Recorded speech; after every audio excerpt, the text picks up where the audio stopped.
au début de l'été et que je rapporte à Ava pour qu'elle les mette en bocaux. L'existence d'Ava, ce n'est pas compliqué, c'est le gosse et la nourriture. La nourriture, c'est ce qui fait que tu ne vas pas crever l'hiver dans les montagnes. Lorsque même, à gibier le plus sauvage se planque à cause du froid. Les seules bestioles qui sortent, elles sont blanches comme la neige. C'est difficile de les repérer et quand tu les vois, elles t'ont déjà calculé. Le temps d'épaule, elles ont disparu. Alors chez nous, il vaut mieux avoir des réserves et pas comme et le vieux Henry qui a l'avion, celui qui habite à 3-4 heures à marcher à l'est. Le vieux, il a dit, la première année, il a fini par bouffer des racines pour le passer sous foutu hiver. Après, il savait. Moi, j'ai de la chance. Je suis un bon chasseur, un très bon même. C'est ce qu'ils disent d'ici. Mais quand c'est l'hiver, c'est l'hiver. Quand la viande dort, elle dort. Alors l'été. L'automne, je crapahute dans la montagne, là où les cerfs et les lièvres et toutes les belles vont. Et je leur ramène ce que je peux, les peaux ou les fourrures, parce que je les vends et qu'avec l'argent, j'achète ce qu'il faut pour Ava et pour le monde. Les provisions pour tenir la mauvaise saison, celle qui dure 4 mois. Ce n'est pas que je reste à ne rien faire de ma peau ces 4 mois-là. Sûrement pas. Et puis, ça me rend des fous d'être à la maison et de ne pas bouger. Non, l'hiver, j'en profite pour réparer le toit à une porte au vent. Il y a toujours 1000 petites corvées qui attendent. Les enclos aussi, je les bricole. C'est important les enclos. Pas tellement celui des poules encore, mais celui des chevaux, parce que les chevaux, c'est toute ma vie. Si je ne les avais pas, mes deux gros, je pourrais boucler ma valise et filer de cet endroit. Car ici, sans chevaux, c'est comme sans armes. On ne tient pas longtemps. Leur enclos, j'y ai mis une batterie solaire à cause de toutes les saloperies de prédateurs qui viendraient me les accrocher la nuit. Et ça les protège. C'est pareil pour les chèvres. Même si les chèvres avaleront dans la bergerie, le soir, elles préfèrent. C'est vrai qu'un cheval, ça se dépendrait le temps que j'arrive. Un chèvre, je ne suis pas sûre. Ce n'est pas une vie pour les chèvres non plus. Et à vrai dire, ici, c'est une vie pour pas grand monde.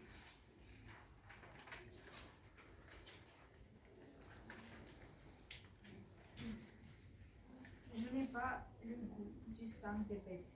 Je chasse parce qu'il faut de la viande pour se nourrir et des peaux pour vendre. Je chasse par nécessité.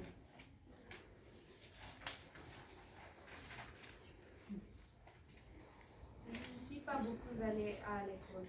J'ai arrêté dès que j'ai pu et déjà quand j'étais montre et que j'étais obligée, je n'y mettais pas souvent les pieds. Je ne suis pas éduquée, c'est la faute aux parents qui avaient besoin de nous à la ferme. Et de toute façon, ce qu'on nous apprenait en cours, c'était des conneries. J'ai grandi à la trique et à la cour, mais je ne veux pas en parler. C'est du passé et ce passé-là aussi, dès que j'ai pu, je l'ai quitté, j'ai pris la direction des bois. Ce n'est pas encore la montagne. J'ai été apprenti et puis bûcheron quelques années. Ça a fait une sortie de transition et aussi une sacrée expérience. Pour le coup, j'en ai encassé des choses de la vie et cette époque. Et encore une fois, je préfère ne pas en parler. Ma vie, elle a commencé ici, quand j'ai acheté mon terrain avec mes économies de la scierie. J'avais 20 ans. Ma vie, c'est la chasse et Ava et Harry, quoi qu'on pense et c'est tout. Des fois, j'ai un sentiment dérangeant quand je reviens d'une traque et que je sors de la forêt pour arriver chez nous par le champ. Ce champ, je l'ai défriché avec Henry au tout début pour avoir de la vue et de la place pour les bêtes. Ça fait un très grand espace vert avec des arbres partout devant la maison. C'est beau et reposant. Donc je descends la montagne et je suis à pied. Je fais toujours ça pour soulager le cou de mon cheval avant de rentrer. Haru me guette. Je ne sais pas comment il fait. S'il me guette toute la journée, tous les jours que je pars enfin, il me repère toujours en premier et là, il crie. Ce n'est pas un cri comme un cri, c'est de la joie. Ça non plus, je n'ai pas les mots pour le dire. Je le perçois dans ma poitrine et c'est gigantesque. Et le petit court vers moi. Il ne court pas vite, il est petit.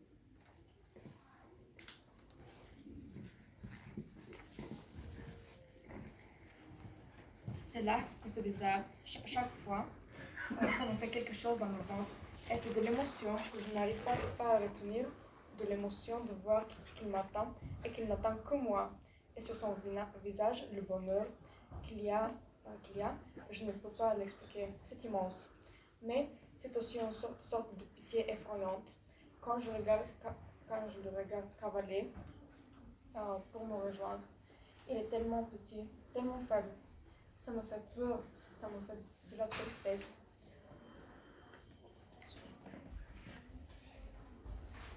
Ça me fait de la tristesse à me broyer. Je me dis qu'il sera tout le temps petit et fragile. Et pourtant, je sais que ce n'est pas vrai. Seulement, je voudrais le protéger pour toujours. Alors, il a des instants terribles. Et puis, Haru est là. Et se jette contre mes jambes. D'un coup, ça va mieux. Comme si maintenant qu'il était avec moi, il ne pouvait rien lui arriver. Et je sais aussi que tout ça, c'est faux. C'est sa mère qui s'occupe de lui et c'est sa mère qui lui protège. Moi, ce n'est qu'une sensation, mais c'est un vrai chaque jour que Dieu fait. Il y a quelque chose d'injuste dans le cours d'Haru vers moi, et pourtant je le prends et je le garde, et elle va sourire en bas du champ. Je le jure que je deviens son sourire. Après, je finis mon chemin avec le petit homme sur mes épaules. Ce sont les seuls moments où je suis vraiment avec lui. Ça ne cherche pas bien loin, et je me rends compte, et j'embrasse Ava, et on est tous là, les trois, dans la montagne. Je crois que je suis heureux.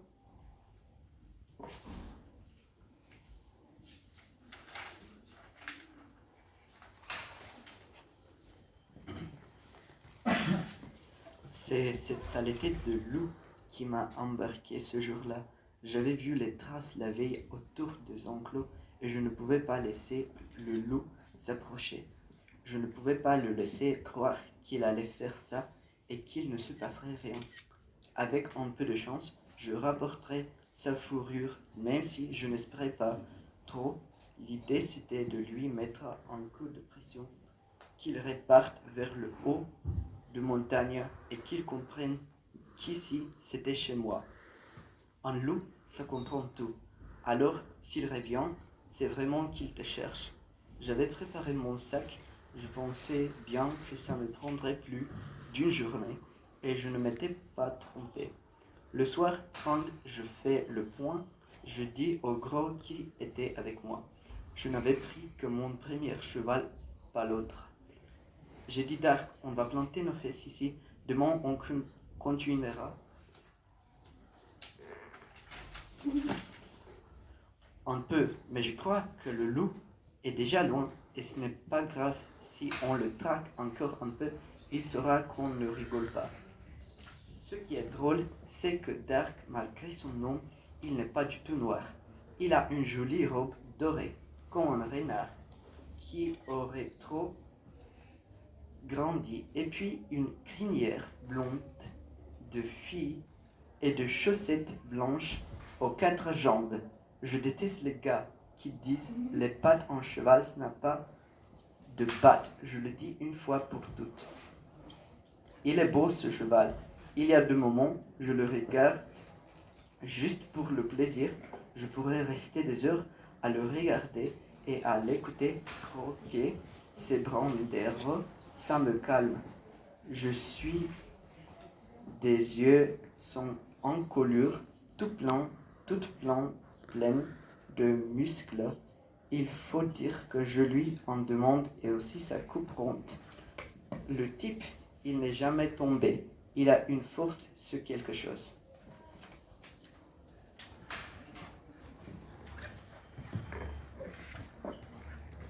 Dark, ce n'est pas mon premier cheval. Le premier, je l'ai eu en arrivant, il y a 17 ans. Il n'était déjà pas tout jeune. C'était un bon cheval, même si ça n'avait rien à voir avec Dark. Mais ça vient peut-être de moi à l'époque. Je connaissais moins bien les chevaux et je ne l'ai pas aidé, je crois.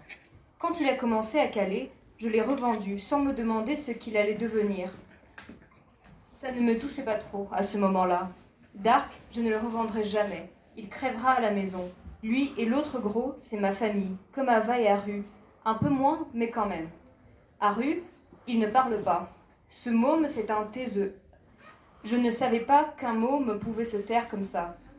Ce n'est pas qu'il n'est pas capable, parce que je l'ai déjà entendu. Quand il y a un truc à dire, il cause. C'est comme un ruisseau, c'est clair, ça babille. Ça ne s'arrête pas. Et je me dis que j'aime sa voix. Il y a des sons si purs dans cette voix d'enfant.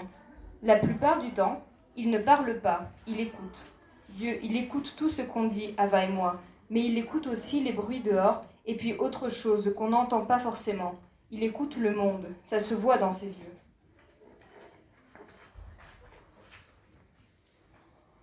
Là-dessus, le loup ne nous avait pas fait de cadeau. Il nous avait entraînés sur des sentiers minuscules. Déjà qu'en montant, ce n'était pas rien. Dark, c'est vraiment un bon cheval. Et on a tous bien fait dans l'autre sens, mais ça se sentait dans les jambes. Quand ça penchait trop, j'allais à pied. J'étais attentif aussi, parce qu'on prend vite une gamelle. Il ne faut pas croire. Et une cheville cassée au milieu des montagnes, c'est la misère. Enfin, on ne marchait pas si mal. Je n'ai pas pris le raccourci que je connaissais, après le bois de sapin mort. Je ne voulais pas en demander trop, au gros. D'ailleurs, ça ne raccourcissait pas beaucoup. Du coup, on a longé des prairies sauvages. Il y avait des campanules, des épilobes et plein de petites fleurs bleues, roses et blanches, et puis un tas de jaunes qui ressemblaient à des pissenlits trop maigres. Il y avait des graminées, et quand ça a été l'après-midi avec le soleil derrière, ça faisait des reflets dorés. C'était très beau. Je me suis arrêtée pour regarder le paysage, une ou deux fois, et le gros a mangé des graminées. Lui, ça ne lui faisait ni chaud ni froid, la poésie du monde. Ce qui m'a semblé bizarre, c'est quand on est arrivé. On avait dû garder un sacré rythme parce qu'il faisait encore jour. Donc le problème ne tenait pas à la lumière, mais je ne trouvais pas ce qui merdait. Quand on est sorti des bois, pour traverser le champ en haut de la maison, j'ai compris ce que c'était, et c'était qu'Aru ne m'attendait pas. J'ai tout de suite su qu'il y avait un problème. Aru, même quand il neigeait l'hiver et que sa mère essayait de le rattraper, il courait à ma rencontre. Là, il faisait encore soleil, et c'était un temps comme un rêve. Je n'imaginais pas que le rêve, ça pouvait se fracasser de cette façon. J'ai mis ma main en visière à cause du soleil qui commençait à raser l'horizon, et j'ai regardé vers la maison. Mon cœur s'était mis à battre plus vite. Je ne voyais rien, je le sentais. J'ai cherché Ava du regard. D'habitude, elle rangeait du bois ou elle sarclait le potager ou elle nourrissait les poules. Cette fois-là était différente. Soudain, je l'ai trouvée. Elle était allongée sur l'herbe un peu plus loin. Elle n'aurait jamais dû être là, immobile, et je sais que j'ai crié. J'ai pris les rênes du gros et j'ai sauté sur son dos pour galoper. Jusqu'à elle, je me suis laissée glisser à terre. J'ai posé une main sur son dos. J'ai dit « Ava ». Elle était sur le ventre recroquevillée sur elle-même. Je ne la voyais pas vraiment, mais ce que j'ai vu, c'est le sang et puis les griffures qui avaient déchiré son corps, et ça a été un éclair dans ma tête. C'était un ours bon sang, un ours qui était venu pendant mon absence, pendant que le loup m'éloignait. J'ai crié encore de rage et de douleur, et puis je me suis relevée. J'ai regardé autour de moi. J'ai gueulé son nom. J'ai hurlé à m'en crever la poitrine. Aru, Aru. Il n'était pas le môme. Il n'était pas là, le môme. J'ai couru jusqu'à la maison et je ne l'ai pas trouvé. Je me suis dit, ce n'est pas possible. L'ours ne l'a pas amené. J'ai fouillé sous les lits, j'ai ouvert les placards, j'ai poussé les portes, enfoncé les remises, et nulle part il n'y avait trace de lui. Je devenais fou. Un gosse, ça ne peut pas disparaître. Je refusais que l'ours ne pouvait pas, il ne fallait pas qu'il l'ait touché. Je ne voulais pas, sinon j'allais tuer tout le monde, tous les ours du monde. Je suis ressortie et c'était comme si j'avais de l'eau dans les yeux. Je voyais mal, je me suis essuyée. Il y avait le sang d'Ava sur mes mains et j'ai mis le sang sur mon visage. J'ai couru vers elle à nouveau et j'ai vu le fusil par terre plus loin. Je ne l'avais pas remarqué avant et j'ai pensé, elle a essayé de se défendre et ça m'a fait mal. Je me suis agenouillée près d'elle. J'ai hurlé encore une fois le nom d'Aru et Ava a bougé. Oh, tellement peu, c'était imperceptible. C'était juste sous mes doigts, un mouvement infime et j'ai eu un coup au cœur. Ava était vivante. Je l'ai retournée très lentement. J'ai eu le temps de croiser son regard, une fraction de seconde. Un regard qui disait « Tu es rentré, je peux y aller maintenant ». Il n'y a pas eu de mots, mais c'est exactement ce qu'elle a dit à cet instant-là. Et aussitôt après, elle était morte. Je l'ai sentie. C'est devenu inerte sous mes mains. Alors, sous le vêtement d'Ava, j'ai vu Aru. Et c'était la fin.